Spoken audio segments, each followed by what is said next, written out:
Bonjour à tous et bienvenue sur cette nouvelle vidéo proposée par le bureau d'études Permaculture Design. Un bureau d'études, tiens, ça peut sonner un petit peu bizarre pour quelqu'un dont vous faites peut-être partie et qui est arrivé à la permaculture par les techniques de jardinage naturel par exemple. Eh bien sachez que la permaculture c'est bien plus qu'un condensé de techniques innovantes de jardinage. Il s'agit d'une véritable démarche, une démarche éthique de conception d'habitat humain dans toutes ses composantes. Alors cette démarche de conception que l'on appelle design, elle est basée sur des grands principes issus de l'observation des modèles naturels. Alors aujourd'hui, pour comprendre l'intérêt de cette démarche, eh bien, je vous invite à suivre un exemple que l'on a simplifié, qu'on a vulgarisé au mieux pour un maximum de compréhension. Alors on a pris l'exemple des poules ou du poulailler, et puis vous allez commencer dans cet exemple à entrevoir la petite partie de l'iceberg des possibilités d'une démarche de planification écologique telle que la permaculture le propose. Allez, je prends ma tablette graphique et puis on regarde tout ça ensemble.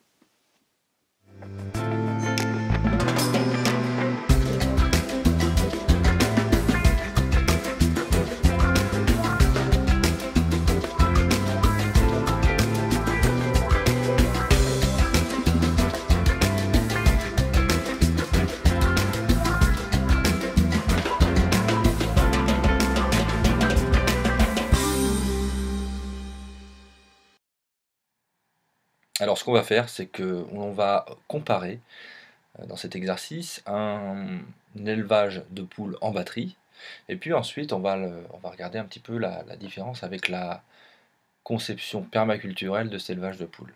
D'accord? Donc, la première des choses que l'on va faire, c'est regarder un petit peu quels sont les besoins de cette poule. Ok? Alors, c'est simple. Elle a besoin bien sûr de nourriture, c'est évident. Elle a besoin d'un abri. Elle a besoin d'eau, évidemment aussi. On va dire qu'elle a besoin aussi alors de grit. Le grit, ce sont les petits cailloux qui permettent à la poule de broyer les graines qu'elle consomme à l'intérieur de son gésier. La poule a besoin aussi d'autres poules. C'est un animal grégaire, sociable, comme nous. Autre poule. La poule a besoin d'air frais, bien entendu. Elle a besoin de soins. Et elle a besoin de protection contre les prédateurs. Renards, martres, etc. Voilà un petit peu quels sont les besoins. Alors c'est vrai qu'on pourrait continuer un petit peu la liste, hein. Il y a certainement d'autres besoins que l'on pourrait trouver. Pour l'instant, on va s'en tenir à ça. Maintenant, on va regarder un petit peu quels sont les produits de la poule. Alors premièrement, on va avoir les œufs, bien évidemment. Ensuite, on va avoir la viande, pour ceux qui la consomment. Ensuite, on va avoir les plumes. On va avoir les fientes.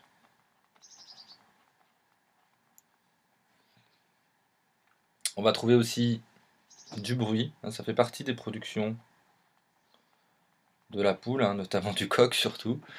On va trouver de la chaleur quand elles sont toutes réunies dans le poulailler la nuit notamment, du CO2 par la même occasion. C'est déjà pas mal, on a déjà pas mal de produits hein, de la poule à ce moment-là. Et donc maintenant, on va changer un petit peu de couleur et on va voir ce qui coûte de l'énergie dans le système d'élevage en batterie, en termes pour remplir les besoins de la poule. La nourriture, pour commencer.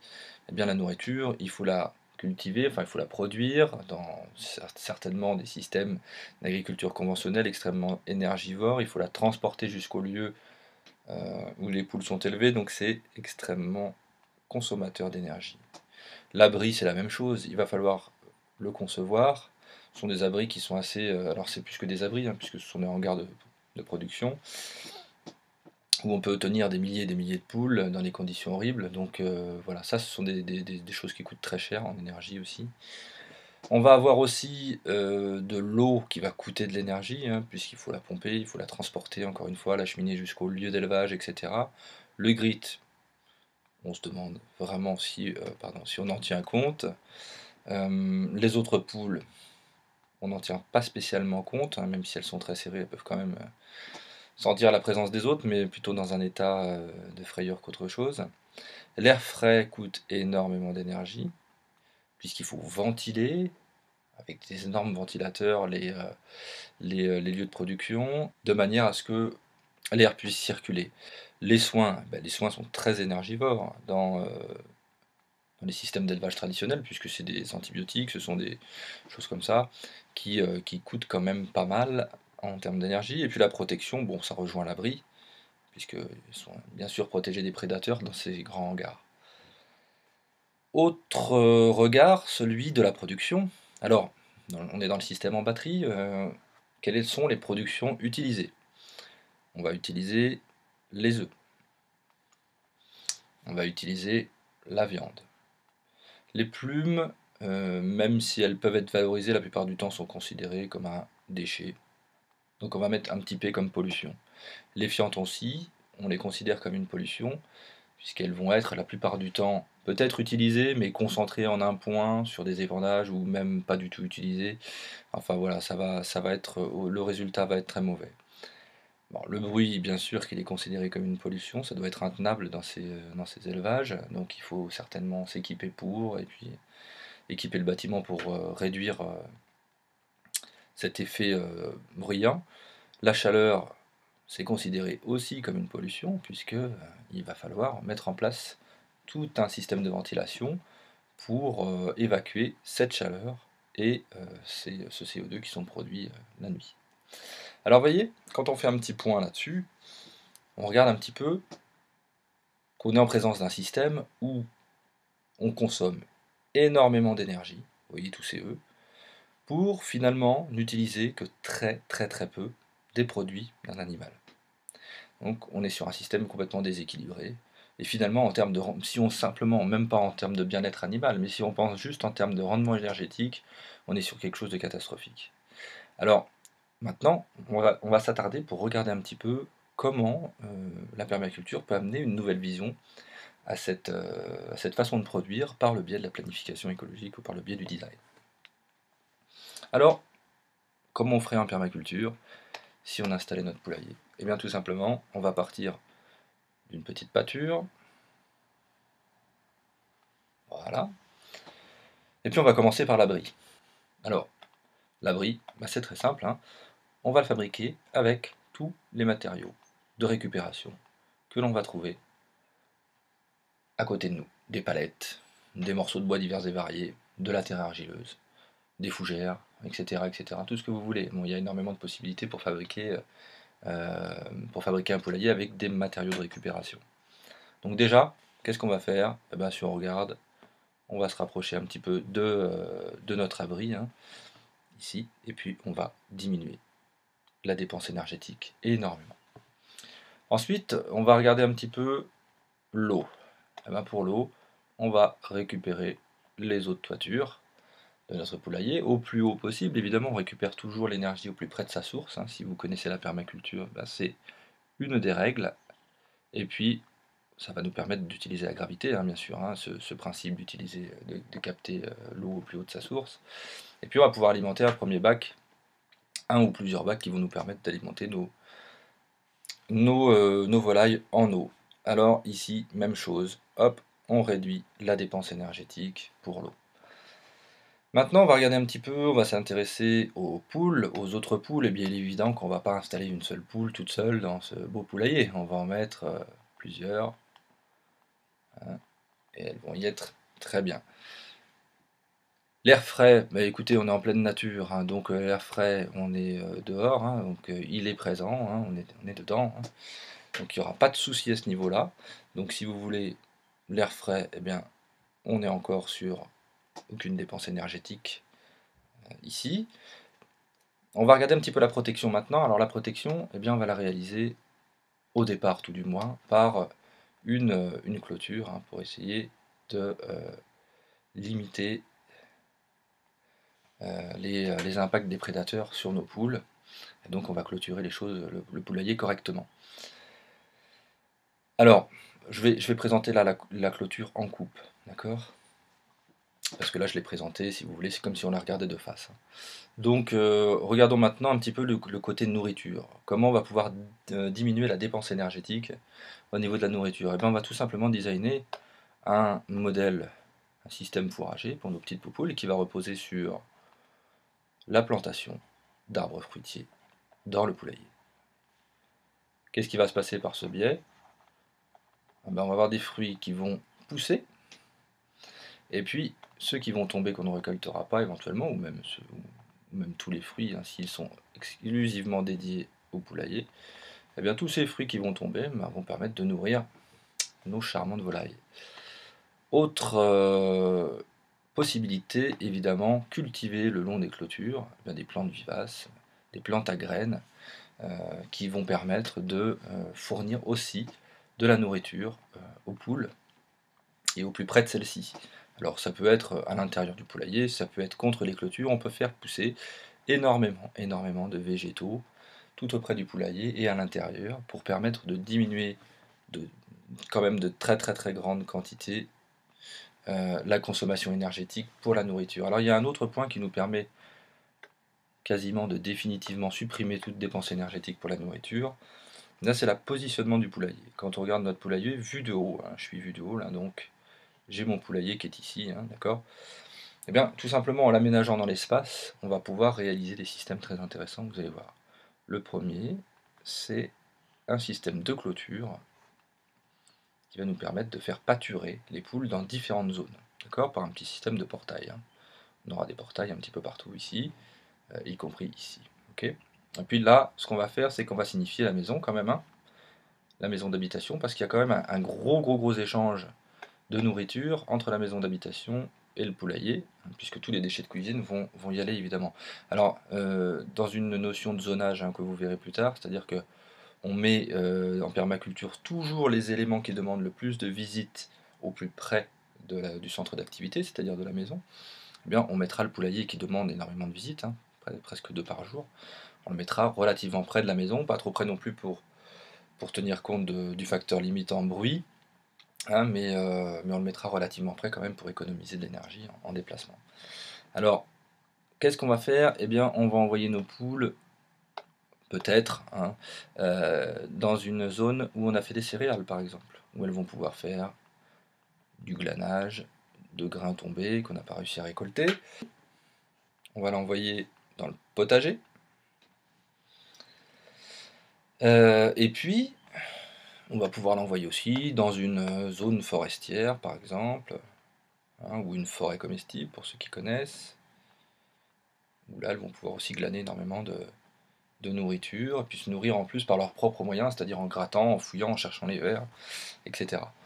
Voilà, alors on va pouvoir s'amuser comme ça à faire pâturer nos poules dans différentes zones, selon un certain timing et puis selon aussi l'avancée de certaines zones. C'est sûr qu'on va pas emmener les poules quand le potager est en pleine bourre, hein, parce que sinon ça va être un petit peu compliqué.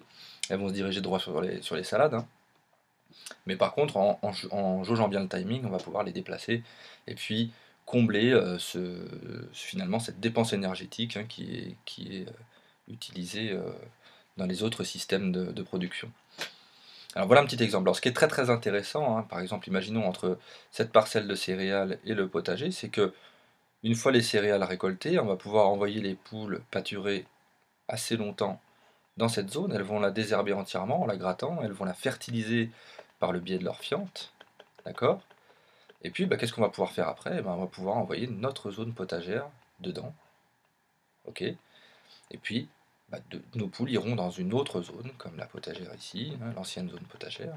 Elles feront la même chose, et on va pouvoir comme ça tourner, faire une espèce de rotation, pour qu'à chaque fois le travail se fasse à notre place, hein. C'est-à-dire que les poules fertilisent, les poules grattent, les poules désherbent, commencent à préparer le sol pour qu'on puisse bien venir cultiver ensuite. Voilà, ça c'est aussi un exemple de planification écologique. Alors, est-ce que j'ai oublié des choses? Ben, les soins, par exemple. Les soins.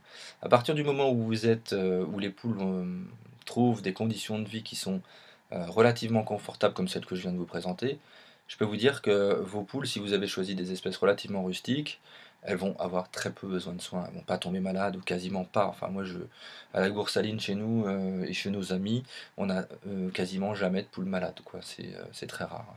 Donc, les soins, ici, bon, on peut dire que alors, où est-ce que je suis? Je suis là. Les soins ici, on peut dire que on les élimine hein, même.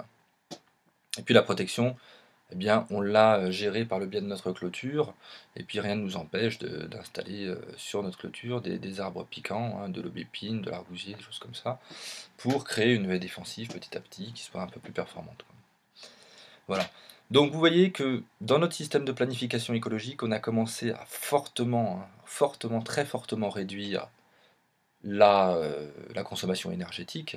Et puis d'un autre côté, qu'est-ce qu'on va utiliser dans les produits de la poule en permaculture? Ben, bien sûr qu'on va utiliser les œufs, bien sûr qu'on va utiliser la viande. On va aussi utiliser les plumes, puisque les plumes, on va s'en servir pour faire des duvets, pour faire des mouches pour la pêche, énormément de choses. On va utiliser les fientes, ben, comme vous l'avez vu, pour fertiliser hein, toute notre petite zone, hein, pour fertiliser les futures zones de culture. Le bruit, bon, on n'est plus trop embêté avec le bruit puisqu'on est en plein air, il n'y a pas de problème. Alors comment on va faire pour utiliser la chaleur et le CO2? Qu'est-ce qu'on pourrait trouver comme élément qui aurait besoin de la production de la poule? Ben, regardons un petit peu, ce qu'on peut faire, c'est par exemple accoler une serre à notre poulailler. Qu'est-ce qui va se passer? La serre produite dans la journée, la chaleur pardon, de la serre produite dans la journée va venir euh, réchauffer le poulailler. Et puis les poules qui vont produire de la chaleur le soir vont, elles, et puis du CO2, réchauffer l'atmosphère de la serre. Ce qui fait que, eh bien, là, on est vraiment en présence d'une interrelation vertueuse entre les deux éléments. Les besoins de l'un sont comblés par les produits de l'autre. Ça, c'est la planification écologique, c'est le design de permaculture, de manière simple, c'est clair, mais c'est le début de la conception en permaculture. Voilà, donc j'essaye de vous montrer par ce biais-là tous les avantages qu'on peut tirer, hein, puisque là, comme vous le voyez, eh bien, on est sur quelque chose de complètement différent. Non seulement on a utilisé tous les produits de notre poule, mais en plus on en a créé, on a utilisé d'autres fonctions, puisqu'on a utilisé la fonction gratter, puisque la poule va gratter, désherber les herbes de nos zones ici, hein. Et puis on a aussi une nouvelle fonction qui se crée. En mangeant les fruits tombés, la poule va aussi réduire les problèmes dus aux parasites, hein. C'est-à-dire qu'une pomme qui tombe par terre, avec le verre, avec les problèmes de carpocaps, etc., bah, quand la poule va venir grignoter cette pomme et puis qu'elle va manger ses vers, elle va couper le cycle de vie de certains parasites, de certains ravageurs, donc ça va profiter aussi au verger. Donc vous voyez qu'on utilise non seulement les fonctions qu'on avait vues auparavant, mais on en rajoute. D'accord? Et puis tout ça pour une consommation d'énergie très très faible. Voilà, je pense que par ce biais-là, vous commencez à saisir un peu l'intérêt d'une bonne planification écologique chez vous et l'intérêt de bien réfléchir avant d'agir et de bien observer avant d'agir. Ce qu'il faut bien comprendre, c'est que le travail que vous aurez à effectuer sur votre propriété, ce sera un besoin qui n'a pas été rempli par le système, hein. Si j'ai pas installé d'arbres fruitiers pour remplir le besoin de nourriture de mes poules, eh bien, il va falloir que je travaille. Donc le travail, c'est un besoin non rempli par votre système. Ça, c'est une façon de penser très permaculturelle. Et puis, on va dire qu'un produit qui n'est pas utilisé aussi par le système, eh bien, devient une pollution. C'est vrai que si on n'utilise pas les fientes et qu'on laisse tout le temps les poules au même endroit, eh bien, ça va poser des problèmes. Ok? Donc, le travail, c'est un besoin qui n'est pas rempli par votre système. Et puis, tout produit qui n'est pas utilisé par votre système, ça devient une pollution. Voilà, ça c'est votre façon de penser, c'est la façon de penser permaculture. Bon, j'espère que grâce à cet exemple, eh bien, vous avez compris tous les intérêts dont vous, dont la nature, la communauté tout entière, eh bien, peuvent bénéficier, hein, en observant, en pensant les interrelations dans votre environnement. Des bénéfices écologiques, des bénéfices économiques, comme vous l'avez compris, par incidence. Que vous soyez d'ailleurs dans une habitation résidentielle, une ferme, une entreprise, une institution ou que sais-je, ce design peut vous concerner. Alors, comme je vous l'ai dit précédemment, cet exemple, il reste simple. On peut aller beaucoup plus loin dans cette démarche de design et appliquer ces grands principes à de nombreux secteurs d'activité. Si vous souhaitez découvrir justement l'autre morceau de l'iceberg, si je puis dire, eh bien, on a conçu une formation vidéo en ligne de 7 modules qui vous accompagnent de A à Z dans cette démarche, avec un exemple concret de design autour d'un lieu et d'une famille. Eh bien, vous pouvez regarder dans les liens ci-dessous pour vous rendre sur plus de détails. Au plaisir de vous revoir dans une autre vidéo ou sur les chemins de la permaculture. À bientôt.